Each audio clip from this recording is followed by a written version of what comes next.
Hello, everybody, and welcome back to the Las Vegas Raiders Insider Podcast. I am your Las Vegas Raiders beat writer on Sports Illustrated, joined today by my fellow Las Vegas Raiders beat writer on Sports Illustrated, the one and only, the great Zeke Trezevant. Zeke, congratulations. It's not yet been made public. We told everybody you got one, but you've gone from my assistant beat writer to my co-beat writer. It's great to have you there, and you've earned every bit of it. You've done a tremendous job. I'm proud of you, buddy. Hey, as always, thank you for that. Thank you for the opportunity and looking to make the most of it for sure. I'm telling you what, pretty soon here, I'm going to need a loan, okay? You're funny. You're What? funny. What do you mean by that? Have you not gotten the serious raises all along? No, I definitely have. I wasn't expecting you to say that. You caught me off guard. That's all. Well, you have, and you've earned every dime of it, and I'm proud of you. And you're going to earn a lot more. I'm excited for you, bud. Thank you. Zeke, I want to talk about this Raiders team because there's no arguing whether you're a fan, an observer, like I am. You're a fan. If you work for the team, I don't care who you are. I don't think anyone would say this has been a successful season for the Raiders at this point, sitting here at 2-6. Do you agree with me? That's fair. I think everybody can agree that that's fair. I think it would be worse if someone was trying to portray this as something that it wasn't. But at 2-6, I don't care who you are. At 2-6, it's undeniable that it's not going well for you. Okay. Now I'm going somewhere with this because I think we're going to have a great discussion today that the fans are not going to want to miss. My second point is outside of Carolina, I don't think there's been a bad game for the defense. I know that the fourth quarter tackling against the Broncos was bad, but they were literally exhausted from an offense that did anything. So can we both agree outside of Carolina, the defense has had 7 good games? I would agree with that. Yes. All right. Now, can we also agree that over the 8 games, the special teams, I believe in 7 of them has been stellar. Mhm. Yes, Would they've had not that many hiccups at all. The only thing that I can think of was the blocked punt. I don't recall which game off the top of my head, but for the most part, they played pretty well. Yes, sir. Okay, good. So the reason I'm going here is uh we talked about I talked about yesterday about trying to be very fair. This offense, you cannot blame it all on Luke Getzey. That would be wrong. It would not be fair, but he's the leader of it, so it does sit on his plate. That's 100% fair. And that there are things that you can be critical of Getzey, just like there are things you can be critical of players. But in the midst of a 2-6 start, when one part of the ball, and people need to remember football's divided into 3 entities: special teams, defense, offense. And when one of the 3 is glaringly bad, and no matter whether it's players or coaches, it's bad, period. I can we is that fair? Can we agree with that? Yes, sir. I mean, yeah, we're all watching the same thing on Sunday when it comes to the offense. Yes, sir. Yeah, you can distribute the blame however you want. I've heard people make arguments. It's on injuries. It's on players. I've heard people make it on coaches. And then I've heard people with combinations of the 3. Again, we're not arguing that. The reason I'm going here is this is when one part of the ball is very bad, people start to, this is all trash. It's time for a rebuild, whatever. And I'm sitting here saying, I don't think there is any need for a rebuild at all, not even close to a rebuild. I think there are many reasons why this team needs a reload at a couple of spots, but certainly does not need a rebuild. I don't see a 3-year rebuilding team here. I see a team that can make some adjustments in the offseason and be competitive to get into the playoffs next year. Do you agree with that or not?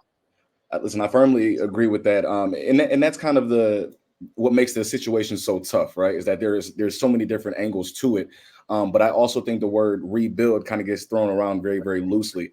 But as someone right, as somebody who's seen a lot of football, there's a complete difference between hey, we need to completely redo our roster and hey, we have good pieces, at certain points, but we need to fill in some holes. And I believe that's where the Raiders are, right? You get a good quarterback. I think they probably do need to add another quality offensive lineman or two, like stud offensive lineman or two. and go get you another, top tier wide receiver, or even, high end wide receiver, and the offense is good and going. But you don't have to go and rebuild the whole thing. No, sir. All right.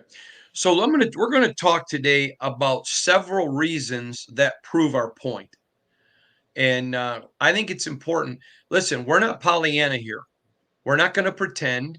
We're not going to act like um, things are what they're not. That's not fair to anybody, and that's not how we roll. But at the same time, I also don't think we're throw mud and dirt on everything and pretend like the whole world is falling. We don't. We That's not how we operate. It's not the way we do things at Sports Illustrated. We just try to be accurate, and I think that's important. So the first thing let's talk about, and I know that is anytime you have an elite player who is, if not the best, 1B, and I'm talking about Max Crosby, obviously. I think he's the best defensive player in the NFL. I think he's a top 5 player in the league. I think, and I would not argue with anyone that said TJ Watt is number 1. I can live with that.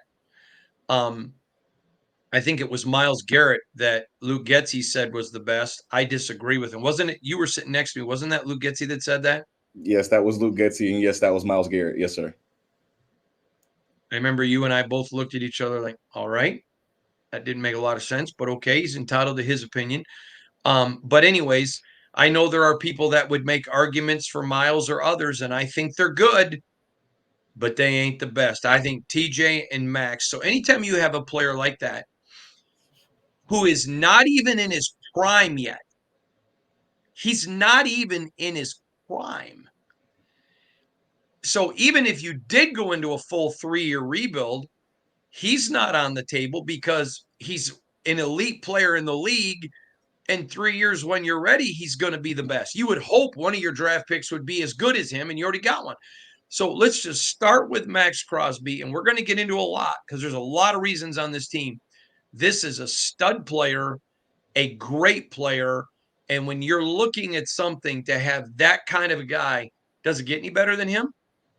I mean, not really, right? In terms of where Max stands in terms of the league, and I love me some great defensive end play. So I don't think you can really say more than really T.J. Watt. That has consistently been better than Max, right? And Myles Garrett obviously is great. Nobody can take anything away from him, but Max has been doing it at a high level for a while. But if you really look at the defense as a whole, I mean, Max obviously is piece number one, right? Depending on what they do with Robert Spillane, obviously that's another piece. Diablo is talented, right? Jacorian Bennett is coming into his own, right? So you still have other holes. Don't get me wrong. You got to figure out something about that other defensive end spot, right? Got some things to fill, but they have pieces across the board. All right. Second thing to be excited though is obviously Max is part of it, but that defense, you've got a tremendous defensive coordinator in Patrick Graham, who's an absolute stud. He is an elite guy. When you look at, he loses Marcus Epps, the quarterback of the defensive backs. He loses Christian Wilkins. 1A or 1B is the best defensive tackle in the NFL. He loses Malcolm Kuntz, his emerging star, who looked every bit this offseason as he looked the last half of last year, and somehow through 8 games has been stellar in 7. Went on the road, beat the Ravens, should have beat the Chiefs, the defending world champions, last week at home. The second thing I think you got to talk about is that defense. That's another big reason why this isn't a rebuild, because they're always going to keep you in it. Oh yeah, they listen. They've been the saving grace of the team, really the last 2 seasons, right? If we're being honest about it. And while we're at it, I think a lot of people forget that this is not a 1-year thing that's going on with the Raiders at 2-6. This is a multi-year thing that's going on, and we're seeing everything kind of come to fruition right now. So in terms of the defense, yes, you again go down the roster. Pieces are really across the board, and give it the draft, give it the free agency time that comes in the offseason. They're going to get even better. Yeah, 100% agree. No argument between you and I on that whatsoever. All right, let's go to another area that I know this is going to make fans frustrated, but when you understand how important this part of a football team is, you really understand how fortunate the Raiders are. And that's special teams. They are elite. As good as Max is, I think he's a top 5 player in the entire league at any position. I think he's the best defensive player. You got the best kicker, and the best punter, and Daniel Carlson and AJ Cole. Two standout studs, great men. Neither of them are on the downward trajectory of their career. And that special teams is great. I know Raider fans get mad when they see Daniel Carlson march on the field because they don't want field goals, they want touchdowns. But that's not Daniel's fault. The fact that when he's called, he's almost automatic, and the guy is trustworthy, disciplined. AJ can do things with a football with his foot that just is unbelievable. When you look at the Raiders special teams, you got a good defense, you have an excellent special teams with great coaches at both. Mhm. The special teams coach is phenomenal, the defensive coordinator is phenomenal. I think people forget how big of a piece of the stool that is. Yeah, Tom McMahon, special teams coach. He's great at what he does. He's passionate. I think we were both I sitting love the guy. next to each other when he did his first press conference this season. And listen, it was the most interesting special teams conversation I've ever been a part of in my entire life. I never knew special teams could be so interesting. So they have a guy, at the front of the special teams unit that loves what he does, and you can tell through how that unit plays.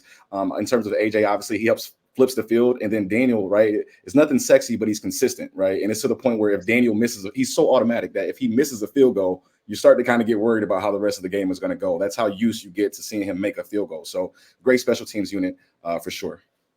I 100% agree with you. All right, let's talk about the next area of this team because that's 2/3 of it. And I that's 2/3 of it. Let's talk about facilities. I've traveled a lot more than you, but the Raiders have, and I don't mean that I'm just older. All that means is I'm old, not that you're not good. You're Yeah. phenomenal at what you do. No old man jokes. By the way, I got to tell you, I get in Zeke's car the other day, and I can tell I'm old because and this is how good the guy's doing. He's styling in a Mercedes. Am I lying? He's not lying. He's not lying. Okay. I get in his Mercedes. It's like I said, I need a loan. I get in his Mercedes, and I mean, I'm sitting down so far, it took me 20 minutes. I almost needed a crane to get out of your car. I got to tell you. But, anyways, I'm just picking on you. But I'm older, but so I've been around a lot more. They have the best team headquarters and facility in the NFL. Nobody's better. Oh yeah, You've no, I got mean it's in terms of team facility. Even I believe it was Chris Jones from the Kansas City Chiefs. He was raving about how good the facilities were, and really anytime players come through here, you never hear a bad word in terms of the facility. So it's a pleasure to be in, even as a media member, and I'm not even in here training and lifting weights and everything. So it's definitely the best in the league. so I remember. I think it was there was a Pro Bowl in Vegas, and the players were all like wowing over the facilities, just could not believe it. And one of the players, who I knew pretty well, told me, he goes, "I could not believe it. They get to work out there. I would never leave." And they're right. They're phenomenal. And then you go to Allegiant, and everyone talks about, oh, SoFi. No, if you've been to both, and you and I have, I think SoFi is beautiful. I'm not saying it's a dump, but they paid a lot of money because of where it was built. I think Allegiant is much better. I've talked to people who are national traveling media. They agree with me. I think they have the best stadium in the NFL. What do you think? Yeah, in terms of and I love both stadiums. I will say I love both of them relatively equally personally. But in terms of like getting around and in terms of moving, especially if you're working, yeah, Legion is definitely better. You take one wrong turn in SoFi Stadium and you're going to be lost for the rest of the day. So don't get me wrong, the Legion is big, but it's a lot easier to navigate. Obviously, state of the art facility in itself. Everything about the stadium is great. So definitely, like you say, 1A, 1B. I would say Allegiant is either 1A or 1B. Yeah, and the thing about it, the fan experience at Allegiant is so much better. The entertainment, the music, the getting around. I mean, at SoFi, you mentioned you can take one wrong turn and you're lost. At Allegiant, and just the way it's laid out, it's just perfect the way they did it. So the facilities. Here's another one. This is a team flush with cash. That's another reason to be excited if you're a Raider fan. Not only right now they're sitting at 100 million in cap space, and we don't even know how far the cap's going to go up next year. It's going to be significant. I mean, who knows? Maybe they're sitting there with 125 million, 130. You don't know. But they have plenty of cap space, but they also have the liquid cash to go do things. That again puts them in. I mean, I remember covering the Lions when, they just did not have the cash flow. So they'd have to overpay for guys and guarantee deals and not, do signing bonuses where you could maybe let guys go later and it just put them in a bad spot. Now, if they go sign a guy, they can put some of that money on a year where they've got some cap space. So down the road, I mean, again, cap space, which is great management. We're going to get to this in a minute. Great management and then fantastic cash flow again is another reason for Raider fans to pause on the rebuild a little bit. Yeah, 100%. I mean, you got to think about it for with all that money that's coming open in just, a couple of months. I mean, it's November, right? A couple of months down the road, it's free agency basically, right? So we're right around the corner from that. And if I'm not mistaken, the Raiders had their top 2 or top 3 right now in terms of free cap space for next year. So, and then again, on top of that, you can have all the money in the world, but if you don't have somebody who knows how to spend it wisely, who doesn't know how to distribute that money wisely, it really does not matter. You're still going to be in cap space hell. Tom Telesco knows what to do with that money, and I think he's going to do the right thing. And then let's talk about the owner. I mean, you have an owner who not only has proven to be a far superior businessman to his dad. That's not a slam on Al. Mark would tell you flat out his dad was a far superior football man. That's not speaking ill. I've said it 100 times. Al Davis is a American icon, not just a football icon.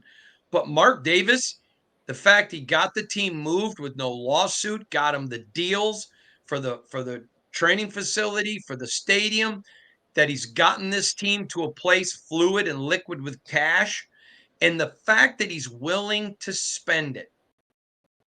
I've said this before, I would never betray Mark Davis in any conversation we've had that was not with a camera. But Mark Davis is more committed to winning than listen, I covered the Lions with William Clay Ford. I've been around other owners. There are other owners that desperately want to win. And so I think they infuse themselves in an area where they're not good. A lot of these owners are used to being excellent businessmen, so they try to tamper. That's why I think the owner up in Baltimore is so phenomenal because he knows what his strengths are. I think it hurts Jerry Jones. He's tried to be Jimmy Johnson and he's not. But you got an owner that's flush with cash, willing to spend it, and willing to listen to the people he trusts, whether he's right or wrong on there, the people he trusts to get him there. I think Mark Davis is a big plus for this team. 1,000%, and I think that cannot be overstated. When you really look at different owners across the leagues, there's many owners who just refuse to spend the money, and they have the money coming in, and they still refuse to spend it. Whether it's on training facilities, players, whatever it may be, they refuse to spend that money. Mark has shown that he will do that. And I also think a valuable tool, you kind of mentioned it, is the fact that Mark knows what he doesn't know. Right, he's not blind. He's not from what I can tell, he's not egotistical by any means. He knows, hey, I need help in this area. Let me go get help in this area. And he's also not afraid to make a decision that shows, hey, I know I messed up on that decision in the past. Let me go correct that decision. There's been a couple of big things over the last 2 years where Mark had to basically make a decision that says I was wrong, and he made it without really any hesitation. So I think he's a great owner for the team to have, and I think he's going to get those guys going in the right direction. 100% agree with you. I'm not pretending that I've been around 100 of them, but I have been around multiple billionaires in my life. And one thing that I have found that impresses me the most about Mark Davis, he is the most humble, non-egotistical billionaire I've ever been around. And you nailed it. And I want to credit you for it. He knows what he doesn't know. And he doesn't think if I admit I don't know this, I look stupid. He's like, oh my God, I got to get somebody who knows this. He's smart like that. And I respect him for it 1,000,000%. Okay, let's talk about this. I don't think that the Raiders get enough credit for this.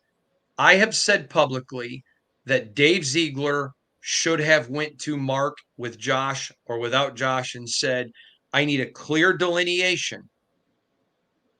Am I the GM or is Josh?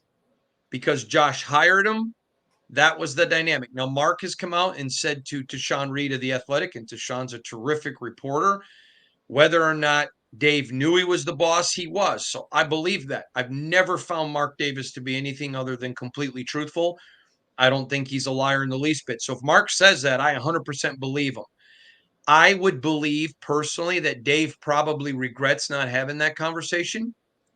But that said, the way he was financially responsible, the way he was diligent with the salary cap, and then the way you see Telesco come in, the diligence with the salary cap. I know that he's unfairly been giving the nickname of Coupon Tom. I think that's ridiculous. If he proved he was willing to spend, look at what he spent for Christian Wilkins. He just understands I'm going to be frugal but not cheap. I'll pay you what you're worth. I'm not paying you what you're not worth. It's almost like there are some people that would have rather him overpaid for some guys to prove he wasn't cheap. Well, if you don't know the game good enough that you're going to call him that when he's just being frugal, that's fine. But I love the way Ziegler and him back to back, the drafting, the discipline with the salary cap, the discipline with the spending. What's going on with this team through 8 games. Telesco, let's be honest, hasn't shaped a lot of it. He's shaped some of it, but I think he's got to get credit for his drafting. He's got to get credit for continuing what Dave Ziegler did with the financial discipline, with the cap and the spending. Again, I think that's a positive for this team. Your thoughts?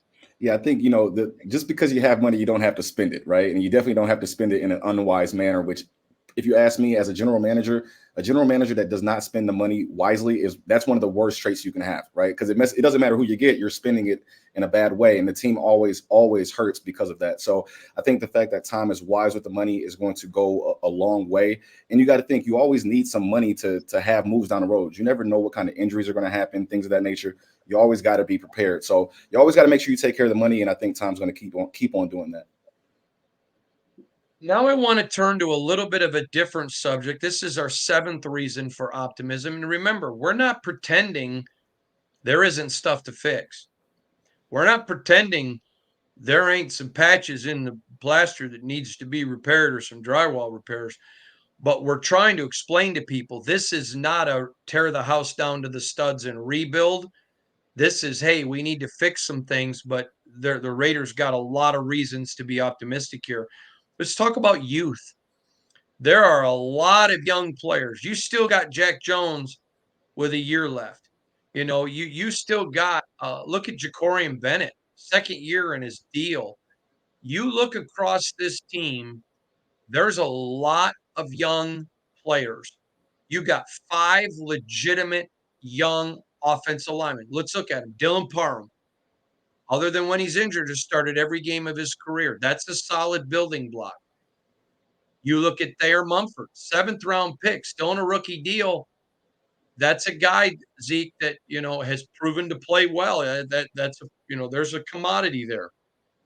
Then I'm leaving somebody out of that mix. Oh, Jordan Meredith, who AP told us last week. I think it may have been Monday. He told us this, but I think it was uh, Lad the week before. But when AP told us, the guy hasn't made a mistake yet. And you look at Jordan Meredith. Then you got the 2 rooks. Plenty of rookie mistakes because that's what rookies do. But you got Delmar DJ Glaze, the mule. And then you got Jackson Powers Johnson, JPJ. Now, JPJ is a lot more raw. He's more of a street fighter trying to become a boxer. I remember a few years ago, there was a MMA fighter that wanted to go against a boxer. And you may remember who it was. I think it was the UFC fighter. And all I remember hearing was just, yeah, UFC ain't boxing. And if they want to box, he's going to get killed by the boxer because he can't grapple and hold. I think that's the adjustment that I heard someone tell me about JPJ. He's trying to go from being a UFC fighter to a boxer. A little bit of adjustment period, but I like the grit, the guts, the mud, the blood of JPJ. Delmar, DJ Glaze, the mule, just brings that sure-footed. I mean, look what he did to TJ Watt. There's a lot of youth on this team, okay? DJ Turner, Trey Tucker. I mean, those guys are still young. Again, you can go all over this team and find lots of young reasons to be encouraged. DCAM, Tommy freaking Eichenberg, a lot here. Isaiah Palomao. Go ahead, Zeke. Let's talk about the youth movement. Yeah, I mean, you hit it right on the head. I mean, I think, I know defensive backs wise, they are one of the youngest defensive back groups in the entire league. And as injuries have happened, as you know, obviously they've had to plug and play, and they just brought that average age down even more. So a lot of young guys on the field, I look at it as development, right? They're reps, right? There's a lot of players, the player that comes to mind for me is Malcolm Kuntz. There's a lot of players they've had on this team that were good, but never got the reps for whatever, mainly because they were in contention, right? You don't want to play your younger players who have not had any experience if you're still somewhat in contention. Now that you're not really in contention, why not use that time to go get those guys those extra snaps, to go get those guys those extra reps? So when next season comes around and you keep a lot of those young guys, they've got a half a season of playing underneath their belt, and not just a couple of plays here and there. No, they played extended, amount of times on the field. It always adds up in the end. All right, I want to end with this. They still have offensive weapons. They got Jakobi Meyers, best offensive player on this team. He's still young, and he's a very good player. They've got other weapons that maybe you wouldn't classify as youth. You got a Colton Miller who, has battled and been injured. We know that. He's 100% is a great left tackle in this league. There are other players. They're not a team void of talent. They're a team offensively, especially, that needs an identity, needs a leader. Perhaps Minshew emerges as the Minshew of old. Perhaps Aiden O'Connell comes back and steps up. Perhaps Desmond Ritter catches lightning in a bottle. We're not outruling anybody, but we're making the point. There are a quarterback's the most important position on a football team. Someone asked me, if you were the Raiders, would you trade Max Crosby at all? And I told them there was only one trade I would make if I was Mark Davis, and that's if the Chiefs called and said, we'll give you Patrick Mahomes. Okay. But I wouldn't make the trade. There's no other quarterback in this league that I believe in that much to make that trade. Maybe a couple that are close, but I'm not looking to get rid of my star, who's also my best player, who holds my team together and is the glue of the organization.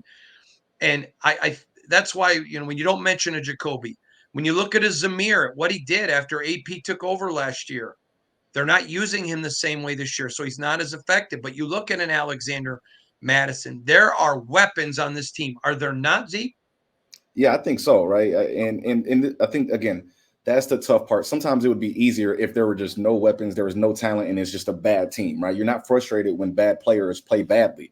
You're frustrated when you have talent and they don't live up to what you thought they were going to be. And that's part of the frustration that surrounds the Raiders right now, is that they have talent in certain places.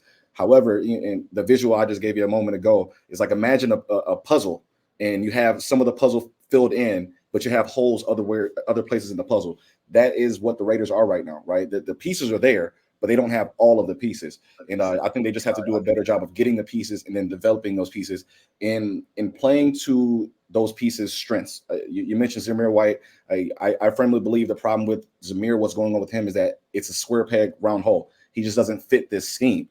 But you can fix a scheme a lot easier than you can fix a player, right? So I think they need to do a better job of building their scheme around their players' strengths and talents. 100% agree. So I think you and I solved all the Raider Nation problems. This is a team that certainly needs some repairs, certainly needs some reloads, but no matter what anyone tells this team the rest of the year, I don't care if they finish 2-15. This is not a rebuild. Don't buy it when people tell you that in the national media. This is simply a repair and a reload. Agree or disagree? Fully agree. Yes, sir. All right, Zeke, tell everybody, where are they going to find you on Twitter? My handle is EZ, T as in Tom, REZ_SI. There you go. He's the great Zeke. Zeke, stay with me. I want to talk to you after this. We'll be back and see you tomorrow right here.